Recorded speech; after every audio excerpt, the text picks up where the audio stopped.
बिस्मिल्लाहिर्रहमानिर्रहीम। अस्सलाम वालेकुम व्यूवर्स, मैं हूं शेफ़ मारिया और आज मैं आप लोगों के लिए बहुत ही मज़ेदार से डेज़र्ट की रेसिपी लेकर आई हूं। विंटर स्पेशल हलवा बनाने जा रहे हैं जो कि बनके तैयार होगा अंडों का हलवा। और इसमें जो इंग्रेडिएंट्स होते हैं वो सारे इंग्रेडिएंट्स घर में मौजूद होते हैं, तो बहुत आसानी से आप लोग 30 मिनट के अंदर ये हलवा बना के तैयार कर सकते हैं। तो चलिए आइए वीडियो स्टार्ट करते हैं। तो अंडों का हलवा बन रहा है तो उसके लिए हमें चाहिए होंगे 8 अदद अंडे। एक बड़े से बाउल के अंदर इसको ऐड कर देंगे। इसके बाद इसके अंदर हम ऐड करेंगे पिसी हुई चीनी 1 कप के बराबर। चीनी आप लोग अपने टेस्ट के मुताबिक ऐड कर सकते हैं, कम या ज़्यादा जैसे आपको पसंद हो। फिर हम ऐड करेंगे इसमें 1 कप दूध। दूध ऐड करने के बाद इसके अंदर मैं ऐड करूँगी ज़र्दा फूड कलर। ये ऑप्शनल है, आप लोग ऐड करना चाहें तो कर सकते हैं, इससे बहुत अच्छा कलर आ जाएगा। 1/4 टीस्पून के बराबर मैंने ऐड किया है। घी ऐड करेंगे इसके अंदर आधा कप के बराबर। और ये हलवा घी से ही बनाइएगा, ऑयल से इतना अच्छा नहीं बन के तैयार होगा, जायका अच्छा नहीं आएगा।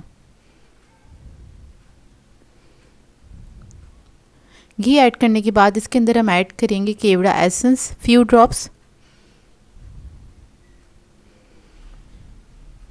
फिर इसके अंदर हम ऐड करेंगे खोया 1 पाव के बराबर या फिर 1 कप के बराबर। खोया ना हो आप लोगों के पास तो पाउडर मिल्क भी ऐड कर सकते हैं, तो 1 कप आप पाउडर मिल्क ऐड कर दीजिएगा। उसके बाद इस सब चीज़ों को आपने अच्छी तरीके से मिक्स करना है। इतना मिक्स करेंगे चीनी जो है बहुत अच्छी तरीके से इसके अंदर ही डिज़ोल्व हो जाए, यानी कि हल हो जाए अच्छे से दूध के अंदर, ये जो सारा मिक्सचर है यकजान हो जाए। तो आपने अच्छी तरीके से इसको फेंट लेना है 3 से 4 मिनट तक। इसके अंदर ऐड करेंगे हम इलायची के दाने ले लिए थे मैंने 1 टीस्पून के बराबर, उसको आपने कूट लेना है थोड़ा मोटा मोटा सा, वो हम इसके अंदर ऐड कर देंगे। तो देखिए मिक्सचर जो है अच्छी तरीके से रेडी हो गया है, यानी कि मिक्स हो गया है। अब एक कढ़ाई ले लेंगे, उसके अंदर सारा ये मिक्सचर जो है हम ऐड कर देंगे। अच्छा, चीनी को हल करना इसलिए ज़रूरी है क्योंकि अगर उसका दाना रह जाएगा तो उसके अंदर ये होगा कि वो नीचे से जलना स्टार्ट हो जाएगी, तो हमें ये वाला प्रोसेस नहीं करना है। तो आपने अगर दानेदार चीनी इस्तेमाल करना है तो इसको आपने अच्छी तरीके से हल कर लेना है। अब इसको आपने मीडियम फ्लेम पे कुक करना है और चमचा चलाते रहेंगे जब तक आपने इसको चमचा चलाना है जब तक कि थोड़ा सा थिक नहीं हो जाता। अच्छा, ये बहुत जल्दी बन के तैयार होता है। अच्छे इसकी निशानी ये है कि सबसे पहले ये थोड़ा सा लिक्विडी होगा, फिर उसके बाद थोड़ा सा ये ना जमना स्टार्ट होगा, यानी कि जो अंडे हैं वो पकने स्टार्ट होंगे, तो ये थोड़ा सा थिक होना स्टार्ट हो जाएगा। तो देखिए इस तरह से आपने बस इसको मिक्स करते चले जाना है।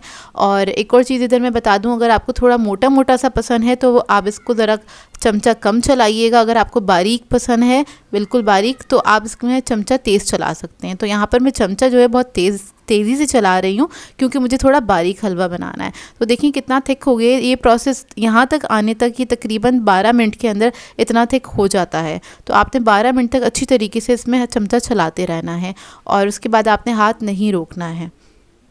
अच्छा, इसकी कुकिंग टाइमिंग जो है वो तकरीबन 30 मिनट्स के बराबर है, ज़्यादा टाइम नहीं लगता है इसको बनाने में, बहुत कम टाइम में पक के तैयार हो जाता है। और जैसे जैसे ये पकना स्टार्ट होगा साइडें इसकी लूज़ होनी स्टार्ट हो जाएंगी, घी ऊपर आना स्टार्ट हो जाएगा। और बस आपने जब तक इसको कुक करना है कि साइडें बहुत अच्छी तरीके से इसकी ये साइडें छोड़ना स्टार्ट कर दे बेसिकली। और जब ये थोड़ा थिक हो जाए, यानी कि ऐसे स्टेज पे आ जाए, तब आप इसकी आंच थोड़ी सी बढ़ा सकते हैं और इसको आप भून सकते हैं। इसके भूनने की भी टाइमिंग ज़्यादा नहीं है, 3 से 4 मिनट बस इसकी भुनाई होती है। तो देखिए जब ये इस स्टेज पे आ जाएगा तब आपने इसके अंदर नट्स ऐड कर देने हैं। तो यहाँ पर मैंने थोड़ा सा नारियल ऐड किया है और बादाम पिस्ते ऐड किए हैं। इसको मिक्स करेंगे अच्छी तरीके से। ये ऑलमोस्ट डन है, बस मैं 2 मिनट तक इसको और पकाऊंगी। बस थोड़ा थोड़ा सा घी जो है उसका नज़र आना स्टार्ट हो जाए जब तक आपने पकाना है। तो देखिए रेडी हो गया है। अब इसको आप सर्व कर सकते हैं। बहुत ही बेहतरीन ये हलवा बनके तैयार होता है। अंडे तो सभी के घर में मौजूद होते हैं, पाउडर मिल्क भी होता है, खोया नहीं है तो आप पाउडर मिल्क से बना सकते हैं। और अचानक से मेहमान आ जाएं तो सर्दियों के दिन के लिए तो आइडियल डिज़र्ट है ये। आप लोग ज़रूर बनाइएगा और अपना फ़ीडबैक ज़रूर दीजिएगा। बहुत ही बेहतरीन ये हलवा बनके तैयार होता है। ऊपर से इसको हम गार्निश करेंगे थोड़े से बादाम पिस्तों के साथ और इसको आपने गरम गरम सर्व करना है। और एक बार आप घर में बनाएंगे ना, घर वाले बार बार आपसे फरमाइश करेंगे क्योंकि बहुत ही जायकेदार बनता है और बाज़ार से ज़्यादा अच्छा घर में बन के तैयार होता है। अक्सर ये हलवाइयों के पास मिल रहा होता है, लेकिन अगर आपने इसको फ्रेश बना के एंजॉय करेंगे तो आप बार बार बनाएंगे। आई होप आपको ये रेसिपी अच्छी लगी हो। सो व्यूअर्स, अगर आप लोगों को भी ये रेसिपीज़ अच्छी लगती हैं तो मेरे चैनल को सब्सक्राइब करें, लाइक करें, कमेंट ज़रूर किया करें, शेयर भी ज़रूर किया करें अपने फ्रेंड्स के साथ, फैमिली के साथ। तो मुझे अपनी दुआओं में याद रखिएगा। अल्लाह हाफ़िज़।